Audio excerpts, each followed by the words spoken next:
Hello, everyone, and welcome back to our coverage of Surviving Bloomington Season 7, Mischief Makers. I am here again to make some mischief, and once again to make Steven mad that no one's bought a Power of Mischief.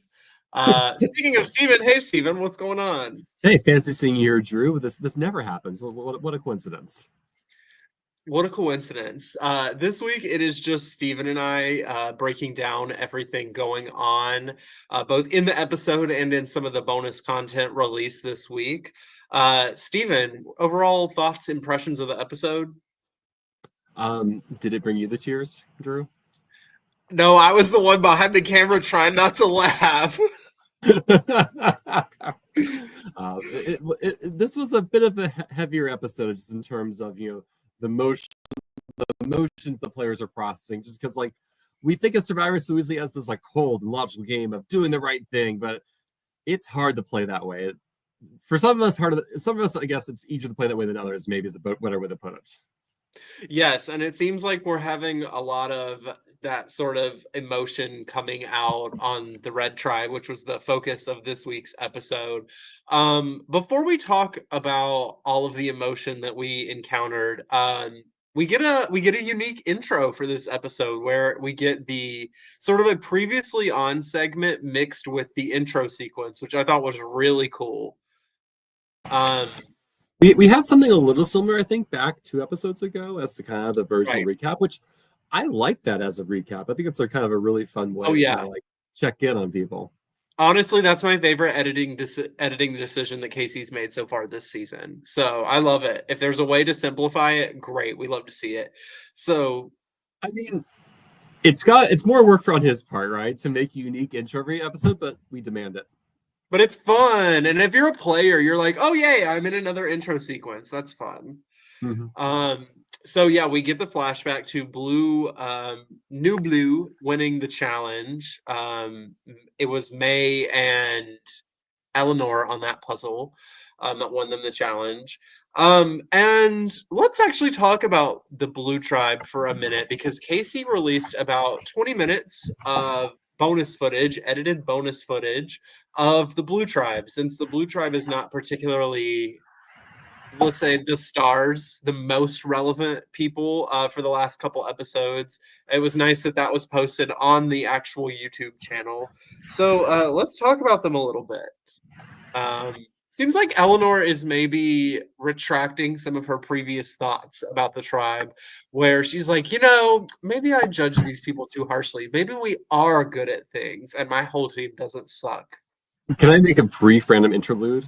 One thing I enjoyed about kind of this Blue Tribe segment is we get to see actually scenes from Redemption kind of cut into this, kind of like the Yep. background scenes.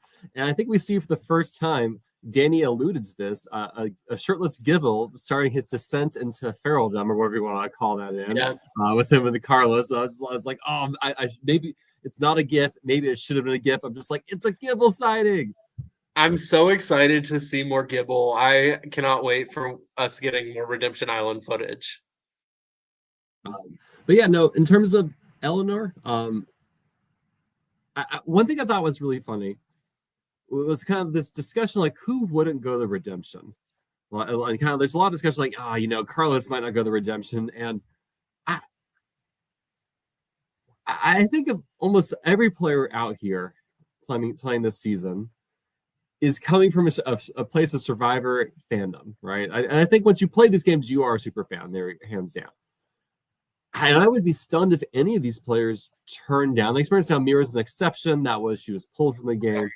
But my base level is I expect everyone to be at Redemption unless something else, like something beyond the game, is happening. So it was surprising to hear there's we don't think that this person would go. So I was with Blue a lot during this phase of the game, and they, because they were bored, because they didn't would just ask random what if questions, and they're like, they kept asking me things like, so what if I don't like what if I get voted out and don't want to go to redemption? I was like, you don't have to go to redemption. I mean, people can decline if they want to. And then of course that leads to, well, have they before? And I'm like, I don't know, probably. And so now at Blue, this rumor started somehow that Carlos may have declined going to Redemption Island because Carlos didn't want to be there with Gibble, because when they walked by Redemption Island after after Carlos had been voted out, they didn't see Carlos, but they had seen Gibble. Oh, okay. So because I was just listening, like, man, what a wild bout of speculation this is that someone like Yes. Carlos would turn down redemption. Yes. So that was a rumor for a minute in Blue that Carlos may have turned down Redemption. Comment from KC. I don't think anyone has ever not gone to redemption. So someone's gonna make Bloomington history maybe at some point in the future. Never occurred to me that someone would not. Right. Yeah. I don't know why you wouldn't, especially knowing that that's an aspect of the format. But yeah, Eleanor seems kind of like, maybe I judge these people too harshly. I do kind of actually like them. Um, I think as far as strategy goes on Blue, it's kind of stagnant right now, Yeah. because we have this plan of this like fake girls alliance. We do hear from Brittany that Brittany thinks May is willing to flip, but tells us that Taylor wants someone to flip to her side from original Blue. So that's kind of what we get as far as strategy. And then we get some Joel math, but that's pretty normal with like Really, numbers. my takeaway from this tribe is everyone's sticking to. I think everyone's sticking to tribal lines. Brittany With, is convinced that May will flip if they with have the to go hope to that a they'll flip. pull someone over, right? So I think that Yeah. they're sticking to tribal lines, but I think someone else may break on the other side. Well, we have heard before that Taylor and Eleanor are getting closer, so Yeah. I think Taylor's looking at Eleanor for a flip and Original Blue is looking at May for a flip. So Mm-hmm. Well, because we hear Brittany say like, Taylor seemed key on pulling me in, not jumping to us, in the discussion in Brittany's confessional. yes. Speaking of Taylor, Taylor finds a bounty increase. This is So new, right? I don't know because I found like one advantage on our season and traded it away to Rachel. It So says the person who found the immunity idol, but please continue. I stumbled onto it. I had to pee. You had it in your pocket. The idol is the advantage of all advantages. Let's be It's honest. true. I found the idol. That's fair. But yeah, I don't remember. Casey, please chime in if that was on season 6 as well or not. But basically, if Taylor votes out her bounty, she gets an extra key added to that. I'm pretty sure. No, I don't think So it was on our so season. real fast. Do you prefer like because some of the quests are that we've seen are literally someone's like turn this in for a free key. All right, so KC confirming Brady may have had a bounty double the prior year. Um, Sure.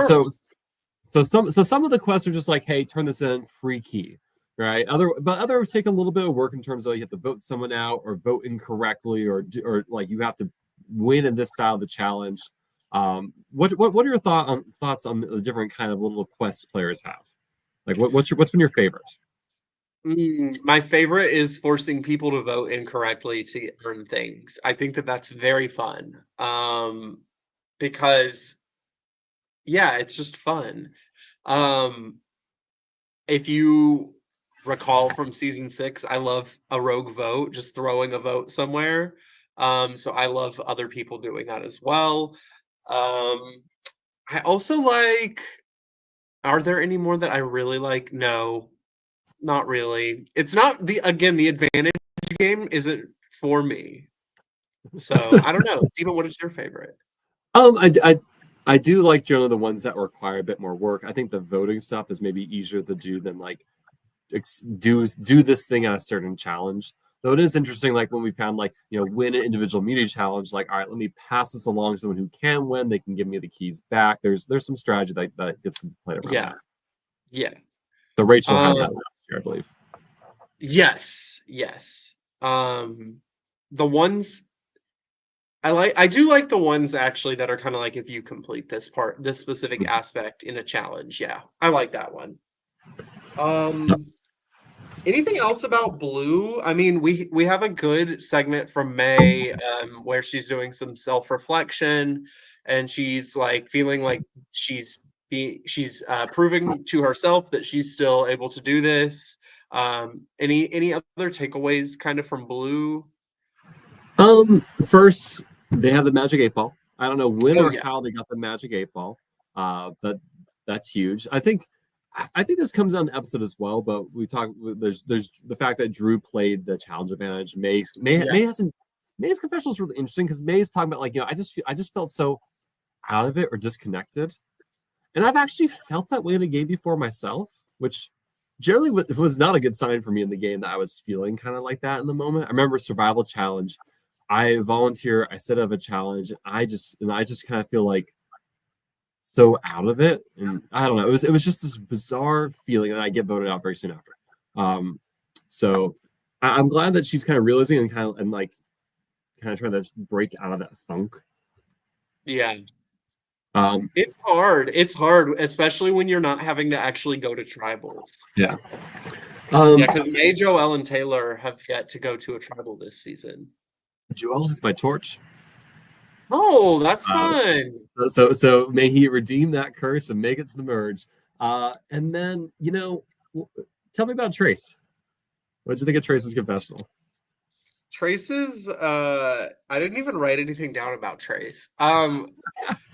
Trace is here for sure. Trace is happy to be winning.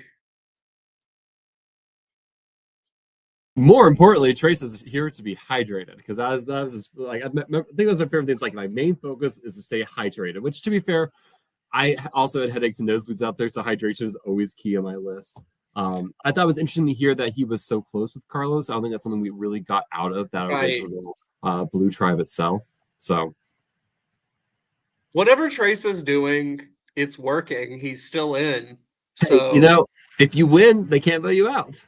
Problem yeah, solved. exactly. If you just win every challenge, you can't be voted out. So yeah, there's actually a lot of talk about Carlos from Blue, from New Blue. Everyone says like I was really surprised to see that Carlos was voted out.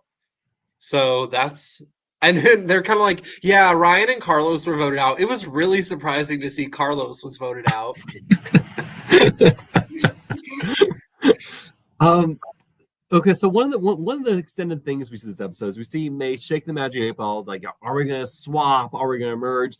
And like, there's kind of this anticipation of something's coming up next. And Casey doesn't believe in next time on Survivor, and so, and you're already spoiled about the season, so I can't even ask you about your speculation. But We're getting to the area where I start forgetting order of operations. So I'm not I mean, spoiled for I yeah. think anyone playing Bloomington is probably thinking two things. First, the largest merge we've ever seen in a Survivor or a Survivor game is 13, right? I don't think I've seen anyone do larger than that. And because you have someone coming back, that means you'll never see it be larger than 12 because at least one, if not two people, will come back in the game, right? And so I don't think anyone should be counting on the merge. Just that'd be crazy talk, but there could be a swap happening next because it seems like we're dusk of day 2 at this point. Yeah, we're near the end of day 2. By the way, to answer your inquiry about where the Magic 8 Ball came from, there was an unaired reward challenge. It was I think it was the first actually first reward challenge that they did. That was kind of like I don't know if you remember on mine and Casey's season of Real Foot, it was like matching symbols out, Yeah. but they aren't in a grid. They're just like scattered. And Yeah. for each pair that your tribe makes, you get an item. One of the items that they got, that original Blue got, was that 8 Ball. Okay. Yeah, I'm so sad I didn't get it in our season because my tribe lost everything. Oh yeah, we did have it. You We had did, a lot of yes. things. The chaos, you're living like kings.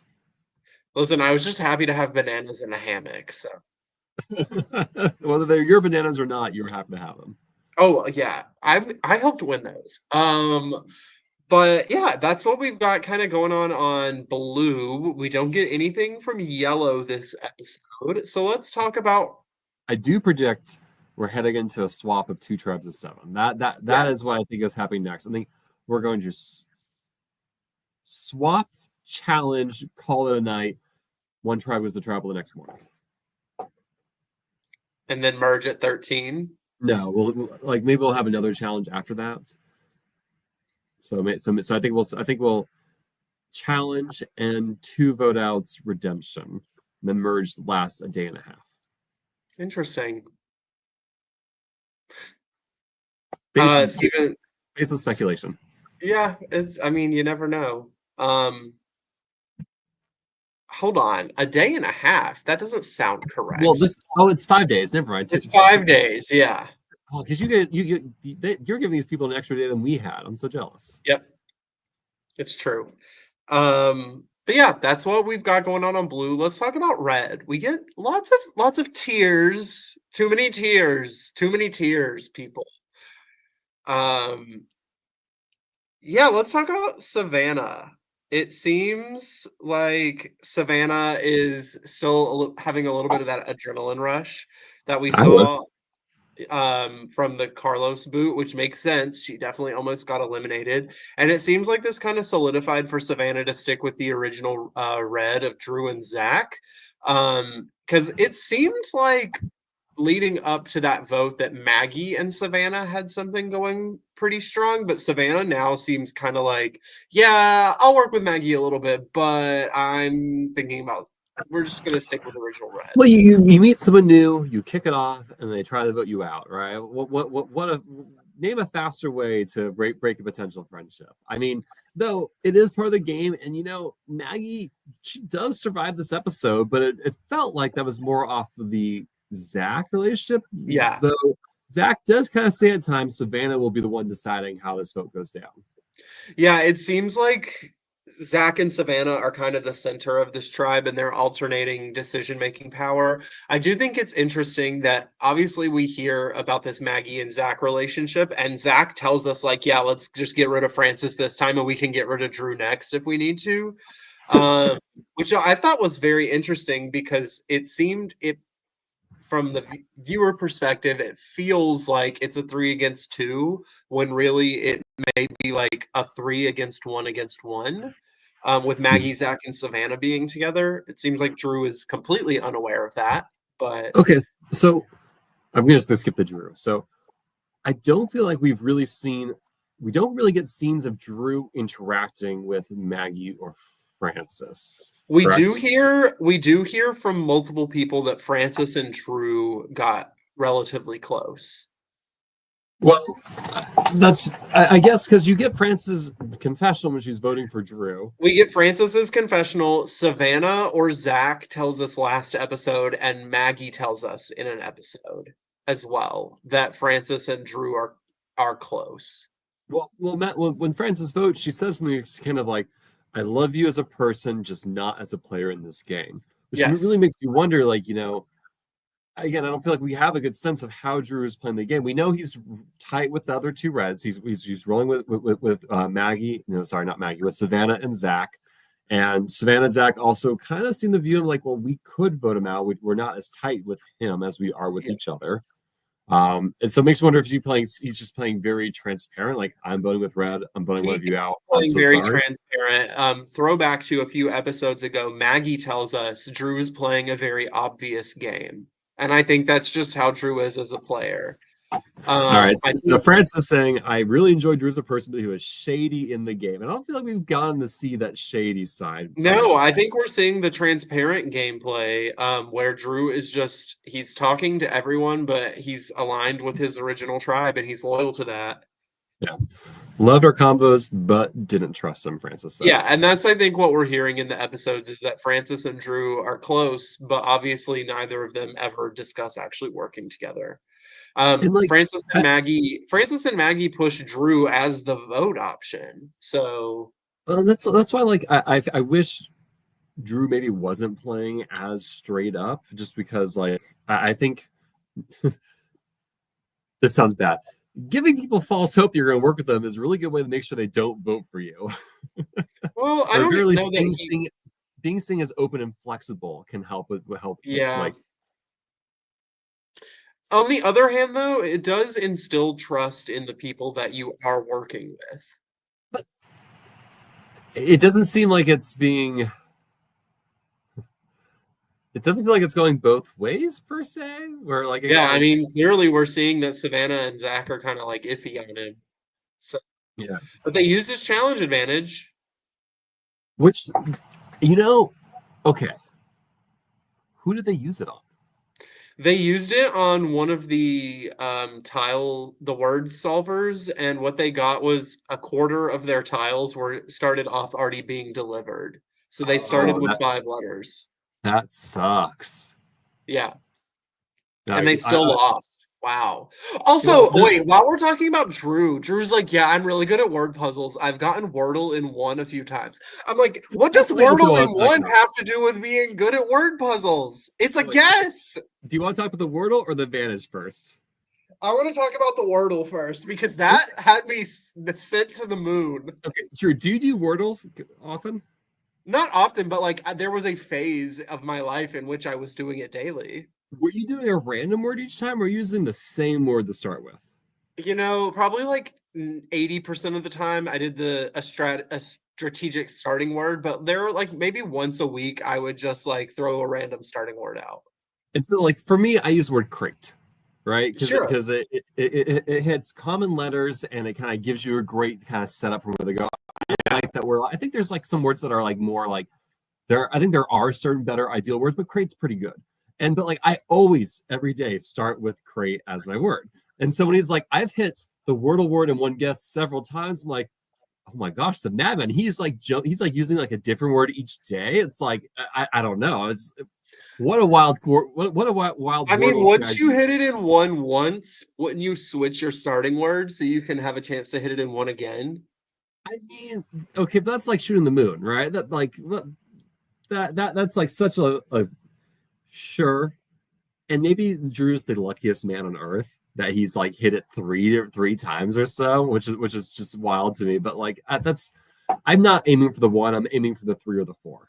My bigger question is, what does that have to do with unscrambling a word in a challenge? Well, if you give me 5 letters, Wordle's gonna help me a lot. But the Well, problem it's is, like, yeah, Drew, I'm sure if we gave you 6 chances and told you which letters were in the right spot, like Wordle would be great. But I don't understand what guessing a 5 letter word correctly multiple times has to do with a word puzzle. That just sent me to the moon because I'm like, the correlation is not there. I mean, trust me, I love Wordle, I love Quordle, I love Octordle. I've done a variety of variations. I don't really like the Taylordle as much because I don't know my Taylor Swift. But yeah, I unfortunately I'm not as strong at giant word unscrambles, and so like so yeah, I don't think Wordle unfortunately translates well to this challenge. All right, are we good on Wordle? Yeah, apparently Drew's challenge advantage didn't translate well either. Well, let's talk about that because like when I heard like they used the challenge advantage, I was stunned, and then I heard they got bonus tiles. I'm like, and like, and I know the challenge advantage is based off of who you play it on. So I was like, man, did they really waste it on someone who's transferring tiles? Because that's gonna like, No, we had this debate on production, and that was the decision that was made, was that they get to start with 5 of their tiles, so they have to transfer less and they get to see some of their letters earlier. I mean, oh man, that's not worth the price.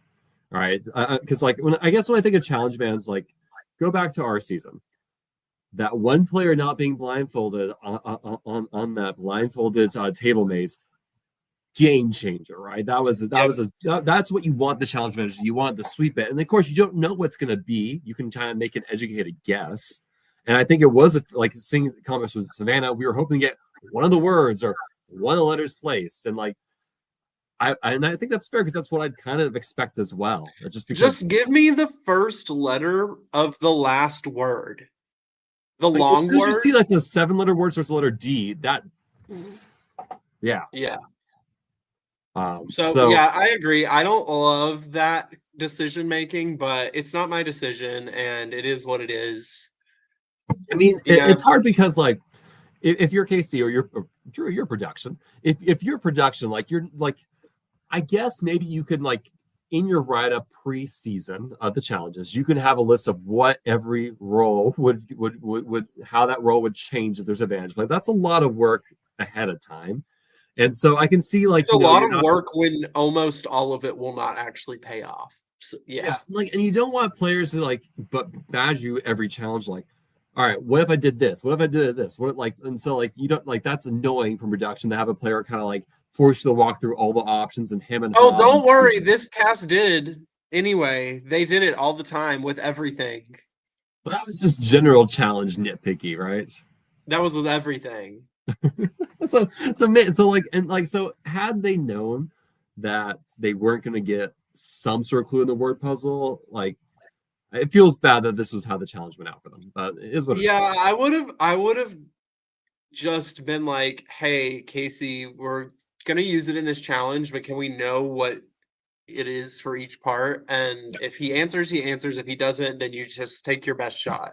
I mean, alternatively, what I would say going forward is just have a set bonus period for the challenge, right? Don't make it modular that's like based off who you play on. Just say, hey, we have a set challenge advantage that like here's how the advantage would affect this challenge to the team, perhaps. Because that then you Love don't it. have to think through all the options. I love Um, that. yeah. So Case is saying people complain last year the advantage was too powerful, so I nerfed this should have given advantage, but not straight up win. But this was too weak. I agree. This should definitely work. Yeah. There's just that sweet spot, right? And like Casey had Mackenzie brought her advantage to the challenge, we could counter advantage and all been fine. But so it's just Yeah, like I think if we're doing this advantage again, going into season 8, probably what we do is you just have a set, like this is what the advantage will be if you do it in this challenge. It's not on a person, it's just on the tribe. yeah. Yeah, I like And that. and again, this is just it's the joy and peril of like making challenges, like how to ensure things are balanced without being lost. And like, and to be fair, like I don't think my complaint was that the advantage was unbalanced. I was like, well, that's a challenge advantage. Challenge advantage is in a nutshell. This happens, right? Yeah. Um, Mhm. and so like that wasn't my really. I don't think I had that critique last season, especially because this is with the donation. Like this is like part of the thing, part of the reward. So I was just more mad that Mackenzie didn't use hers. That's all. I was not mad that Mackenzie didn't use hers. Especially because I was the caller. I'm like, oh, I'm trying, but I'm not good enough. There is something that I skipped over in my notes that needs to be addressed. Just because More I've been Wordle? asked by multiple people, Stephen included. Um, so we may or may not have noticed that the quality of some of the confessionals for the Red Tribe was not the greatest. I may or may not have somehow accidentally turned autofocus off of one of the cameras and not been aware because I am deficient in film technology knowledge. So I somehow turned off autofocus and didn't notice, but at least I fixed it before doing Blue's confessionals because I also did these confessionals for Blue. So I fixed it before doing those at least. But let's just say that I'm not going to be one of the people like holding the cameras for season 8 because I am just unwilling to make that happen again. So good job me for that, ruining the confessionals. Um I like but when I yeah, asked you about this, you did not name yourself, but you did it on the podcast in front of everyone. I was like, I'll throw myself under the bus publicly instead of privately. That's fine. It's fine. Some of the content was good regardless. Um, yeah, let's talk a little bit more about Francis.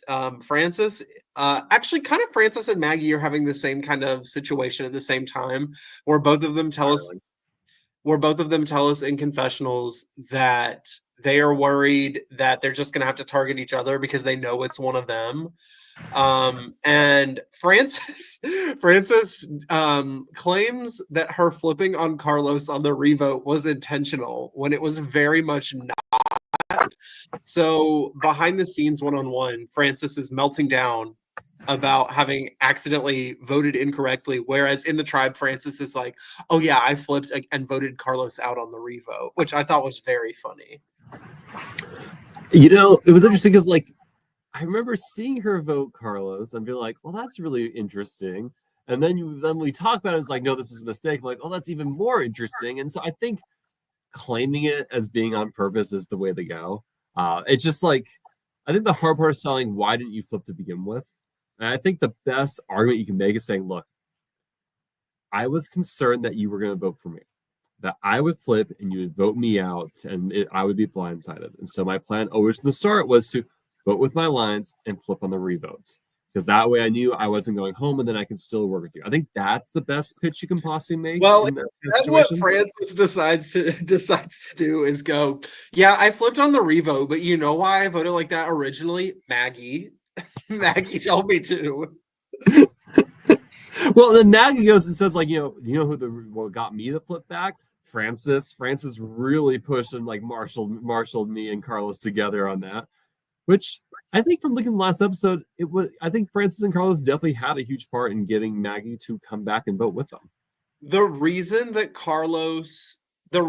there was a tie at their last tribal, I give most of the reason behind that tie to Maggie, because there was a point in which Francis and Maggie had completely flipped against Carlos, but then Maggie has this like click moment with Carlos, and Maggie's like, no, I can't do this to him. We need to flip back, and flips her, and with her comes Francis back, causes the tie. Carlos goes. So now Francis is like, well, I only voted that way because Maggie told me to. And Maggie's like, guys, let's just not think about last round and let's just do myself, Zach, and Savannah as the new three. This is such a hard place for Francis, where like you have the ride where you accidentally vote correctly and really sell it, but just like I guess the problem is like we're hearing Francis made really strong inroads with Drew on a personal level, but it seems like Maggie is really capturing at least Zach on the other side for those personal level. And like Zach, I think much like last time, really nothing against Savannah and Drew. I think it seems like Zach is a bit more the driver here. Yeah, it seems like I think it was Savannah and Zach took over kind of that position. I don't know that they would have disagreed on the decisions made anyway, but it seems like Zach is kind of the driver now. We also get a really fun moment for Zach where he's saying like, hey, Zach, 6 months from now, hope you're enjoying that crown. I'm like, okay, well, I love to see the confidence. I mean, that feels like the kind of thing you say that you don't think is going to actually make the episode, then it does. Oh, it's like last season when I gave my mom a shout out. I'm like, I just needed to think of something to say. I didn't expect it to be in the episode. I love it. I thought it was fun.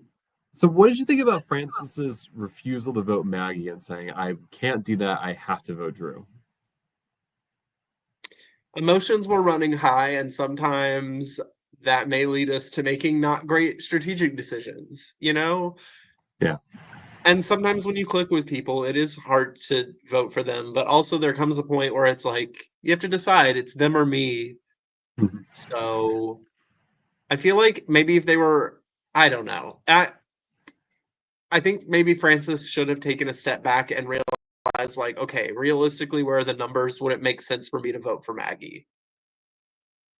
Because we do see Maggie ends up playing a safety key. I don't know if Maggie had told anyone. It didn't really seem like it. But you have to think, if you're Francis, that they may split on you. I don't know. Which is what happened. Yeah. But I feel like if I'm Francis, I'm going to the three of them being like, hey, let's vote Maggie. I'll vote with you. And if I'm Maggie, I'm saying, hey, let's vote Francis, and then we'll take out Drew next. I'll vote with you.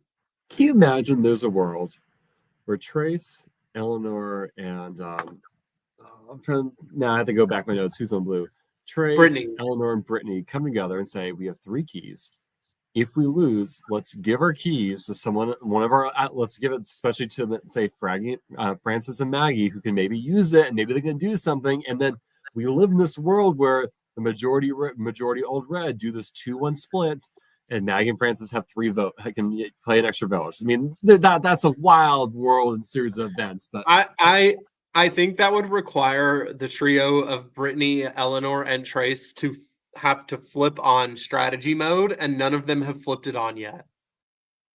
It require like mutual trust within that group, and then also like I guess I'm surprised that we haven't seen people try to funnel advantages or keys across teams. And maybe that's because both sides just wiped out 16 keys immediately, right? Which Yeah. would be 8 Mischief Makers if you're counting. But so we had 16 keys go out and 3 extra votes, and Sean the Dark plays, I think maybe 17 now, thanks to Maggie playing that one. So it's a lot of keys burned and not a lot of keys in the game to float to try to protect or help out other tribes. And maybe if we're in a world where Oh, and like I also think that like when you're suddenly like there's been one tribal council and then you're thrown immediately into a tribe swap where all tribes are even. Like if I'm on blue, I'm not giving my keys to anybody else, even if I am winning the challenge, because the second I have to go to tribal council, I'm in a 3-3. I need my yeah. key. And I think also imagine if like we had one team going to the tribal council at a time, not 2 teams going to the tribal council, right? So imagine we see yellow lose, and then maybe like a different team loses, right? You have more time to kind of think and see the ramifications versus like we don't know what's going to happen on both these tribes. We better just look out for ourselves at this point. Yeah, 100%. I agree. And like I said, I just don't think that the 3 original blues on the new blue are thinking that way. They have not really had to think about strategy. The 3 of them were kind of not floaters, but they were not like initiators in the Yeah. one vote that they have had to go to, and it seems like now they're just kind of fine going business as usual.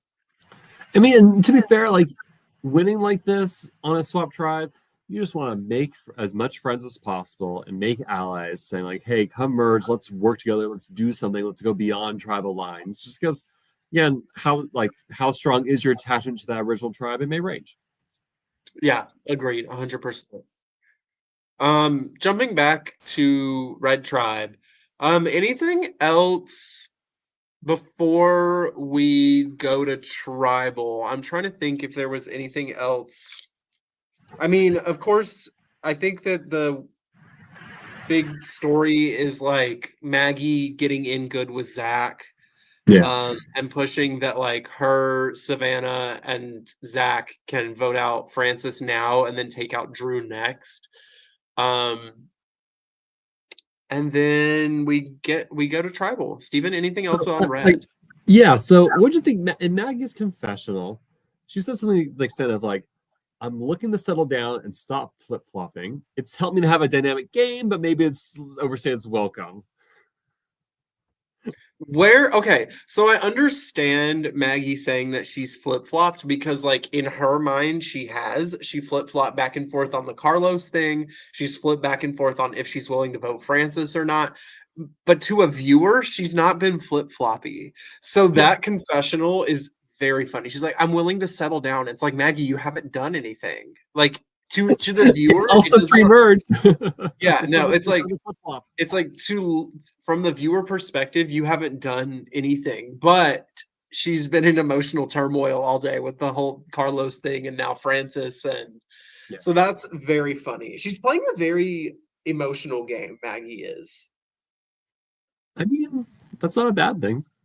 It's not a bad thing. I'm just pointing it out because she was emotional with the Carlos vote. Well, she was emotional with the Gibble vote, then she was emotional with the Carlos vote. It's emotional as she strips keys from people. Yes, continue. Yeah. Mhm. That's a queen.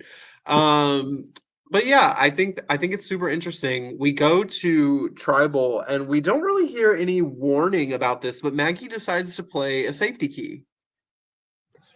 I mean, I think if you're Maggie's mind, you think like Francis voted correctly with the other side on the flop. I didn't. I've been doing damage control, and likely if they're going to trust one of us, they're going to trust Francis. So I think I'm going home. And I mean, why not? It also, Francis and Maggie had both told each other that they weren't going to vote for each other. Yeah. And so that gives Maggie an out from having to write Francis's name down if Francis is the one to go, which we do see that happening. Yeah. Um, Were you surprised that they decided to vote out Francis over Maggie?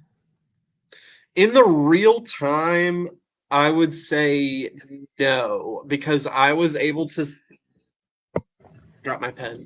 I was able to see in real time the relationship development between Maggie and Savannah and Maggie and Zach, and I knew that Drew was socially not doing great. So I was like, oh, well, they're just going to take out Francis here and then they could take Drew out next. I could see Maggie like easily maneuvering through this. So yeah, like in the real time, I was like, oh yeah, it makes sense they went Francis here. Honestly, I in the real time, I was like, they may just take out Drew. That would have that. So I, on one hand, I can see taking out Francis because it evens up original tribes. And again, this is also based off speculation of what's coming next. Are we voting together again? Are we going to do some sort of swap situation? Let's actually read this comment from Savannah real fast. Maggie sticking with her people, we actually respected more, and she was good at convincing us that we were her new people, and we felt more played by Francis. Yeah. At least from my point of view. So, yeah, because we do hear people say, like, we got lied to a lot, and they were really good liars. Yeah, and again, that relationship you could see in the real time building between the trio of Zach, Maggie, and Savannah. But it would have been interesting if they voted out Drew and said, "Hey, us four, we're doing this," and that would be like a huge sign of trust to have a majority give up majority for you. Yep. And though secretly you'd have maybe a group of three of Savannah, Maggie, and Zach, who with Francis being the next vote. I don't know. 100%. So you do think right call from Maggie to play a safety key? I can't falter. Yeah, 100%. I can't. Yeah, there's no reason not to. Or there's no reason to. So we see Francis votes for Drew, which is what Francis had been saying. Francis sticks to her side of the deal of not voting for Maggie. And then we see Original Red split with 2 on Francis, 1 on Maggie. Since Maggie's safety key didn't hit, it is a 2-to-1 vote, and we lose Francis. No more injury count, at least until redemption. Hey, I mean, redemption may be all injury counts, and she may come back for redemption. It's true. Steven, I'm going to ask you a shady question. Who do you want most Drew, at this ask point? a shady question? Never. Yeah. Who at this point in the season would you most want to see come back from Redemption Island? From whatever criteria you have. Entertainment, gameplay, personal. All right, so let's make sure I have this right. So we have Gibble, Carlos, Ryan, Maggie, and Danny, right? Francis. Okay, sorry. And Francis and Danny. From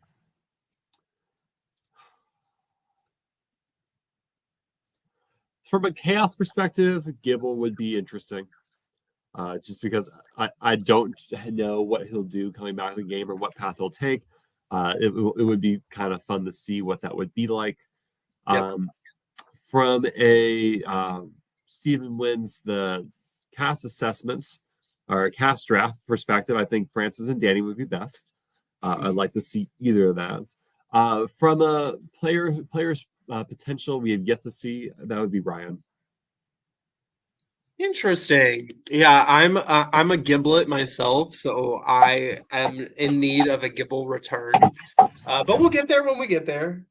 Steven thinks that will be happening within the next couple of episodes, so I guess we'll see. Yeah, so I think we get 2 more episodes because if we're gonna merge, and then we'll do the redemption episode, then merge will be 13. We'll see. Fan theory, or we have 5 more pre-merged episodes. We get down to 8, and then we have someone come back. I mean, we got down to in season 6, we got down to final 9 before merging. So you never know with Surviving Bloomington. Steven, I heard you have some gifts for us. I do. Let me relearn how to do this. Yeah, also very sad to lose the injury counter. I did not like it at first, but it started growing on me once we started including psychological injuries because that I'm more familiar with. So rest in peace, temporarily at minimum, injury counter. All right, so we're gonna start off with some scenes from the bonus or the secret scene that DC posted online. This was at the very start with just go a little bit. So the very starting with just seeing Eleanor on the hammock. I don't know, it amused me a lot. Eleanor slept in the hammock, I believe, as well. Like she basically moved into that hammock and claimed it as hers. Good call. I guess but you have sleeping bags. I guess you can be a sleeping bag in the hammock. I think the only problem is hammocks aren't warm naturally. Yeah, well, but with how hot it was during the day out there, the ground retained a sufficient amount at night, to be honest. It was probably like mid 60s at night. Oh, that's actually pretty lovely. Maybe like low 60s, but it was not like freezing at night. Um, Again, homage to 8 Ball. Really enjoyed the scenes and then really trying to figure out like what's happening next. Are we swapping? And May delivers with some very frenetic 8 Ball shaking. Yeah, interesting that May was able to solve a word puzzle, but also states in this episode that she can't read. So, You know, reading and writing aren't. Yeah, I'm not gonna answer that. oh This yes, I love this. Joel was telling us about how everybody was trying to look at each other's, and he was like, and I don't like that they were doing that. I mean, I did it too, but well, like this is peak Survivor, like the cheating and the looking at and trying to follow what's going on. You notice that the blue tribe had their towels upside down during this challenge to try to prevent people from knowing what was going on. yeah, But yeah, just the Eric versus Joel kind of like trying to shield each other really made me laugh. emergent strategy, people. That should have been the maybe that I don't know. Would that have been a better tagline for this emergent survivor strategy? Oh, yeah, that's a good one. Like it. Oh my And then gosh. and then we have like there's a lot of other scenes I could have grabbed of just the crying, but this one just like when Maggie's like it's an empath spiral as both of them just kind of break down due to just, like one of them's going home most likely and they don't want to vote for each other. I have a very fun story about this specific moment. So I'm holding the camera here and I'm like, oh, this is great. I'm getting great content. These two people are breaking down, crying. Mind you, right beside me, like behind beside me, is Melanie's daughter, who is like, she's, I don't remember how old she is. I She's think a she's like, teenager. she's like a preteen, I think. Um, and this is Melanie's daughter's first time like being around this sort of thing. And so after like this confessional's filming, they're talking about this being an empath spiral and they're both like crying. And I remember after this scene was filmed, like I'm still rolling, he cut it out. And Francis and Maggie like look over at Melanie's daughter and are like, "You should never do this. Survivor is so hard." And I just like turn the camera and look at Melanie's daughter, and she's just like, as these two people are fully in meltdown in front of her, and it was so funny. It's Oh nice. man. It's one of the only confessionals that I like remember exactly. Francis just like looks at Melanie's daughter and is like, "Please never do this. It's so hard. It's so taxing." Yet we voluntarily do this to ourselves because clearly we hate ourselves. Correct. All for the W. All for the W. Exactly. All right, last one. Yes, very fun. When the camera is blurry, I'm like, why did Casey leave this in? And then it zooms in on Maggie and Francis holding each other's hands. I'm like, okay, yeah, this is a great shot right here of the two of them together. I love it. Women supporting women.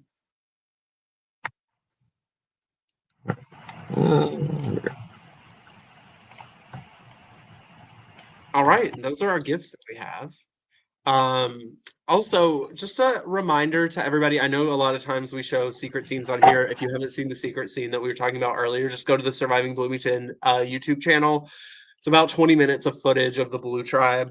But Steven, are we ready for some Bloomy points? I'm never ready, but I'll make stuff up as I go. I have, as we've talked, I have narrowed down my short list. I will lead us off. My 1 point this week is going to go to Drew. He used his challenge advantage, did not pay off, but it's fine. He had it, he earned it, he got it open somehow. And Drew voted with the majority in a planned split, and it seems like his original tribe knows that he's going to be loyal. So I'm going to give Drew 1 point.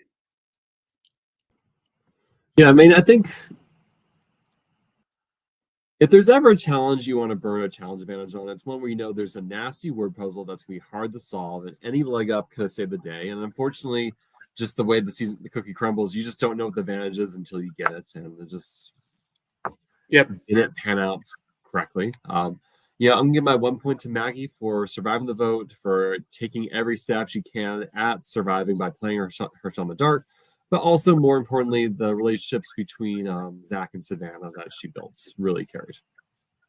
Yeah, and I think I'm pretty confident that the rest of your points will be similar to mine. I'm between Zach and Savannah for the rest of my points, but I think I'm gonna go with 3 for Zach and 2 for Savannah. It seems like Zach is really the one that has hooked. Well, it seems like Savannah hooked in Maggie, and then Zach was kind of able to like fully reel Maggie in. And they are clearly at the top of this tribe. They're running it. It just seems like for this specific round, Zach was a little bit more of the decision maker, whereas Savannah was the one that actually got Maggie included.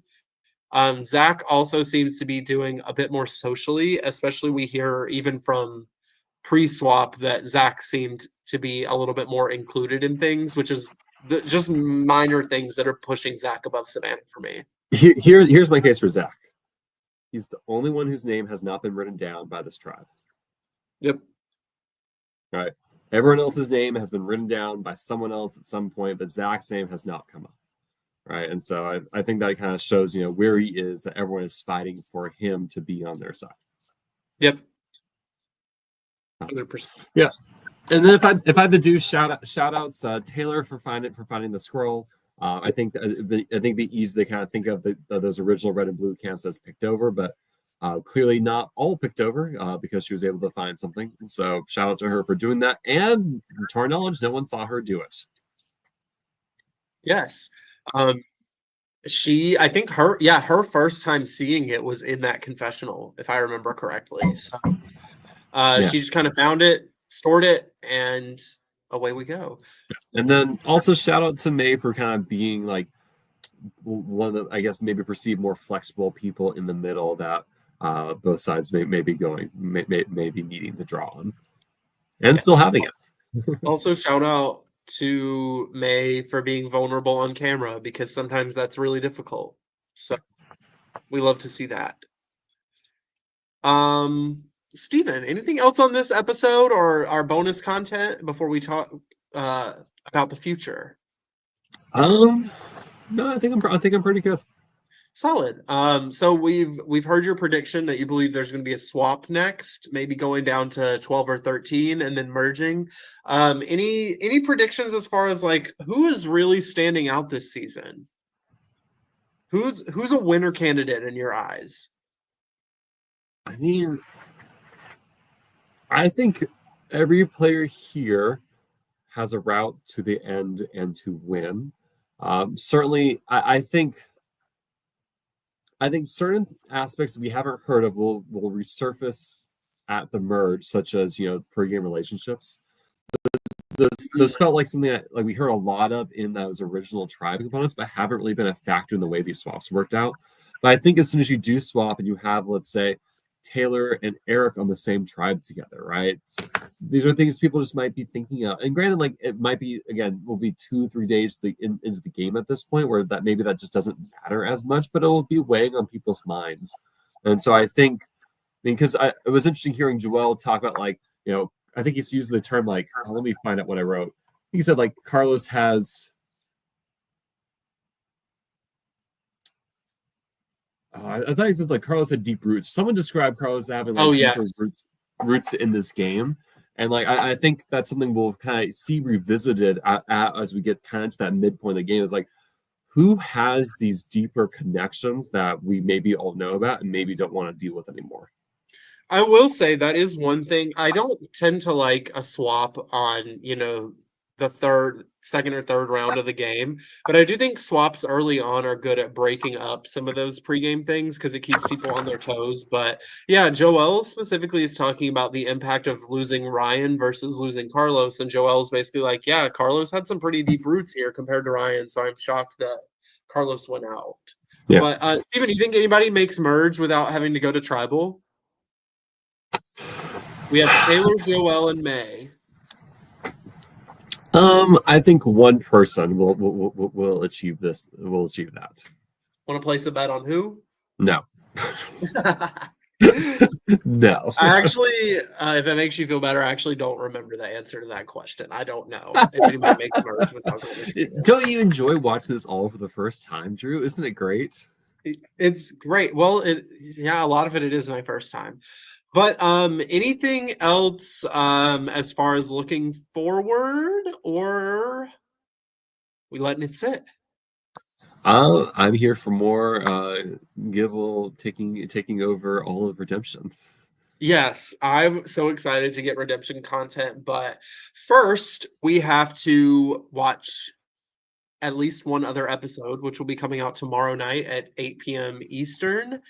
Check out the YouTube channel for that. Also, don't forget to follow Surviving Bloomington on Facebook, Instagram, as well as Live Reality Games and LRG Casting on Facebook, Instagram, YouTube, all the places.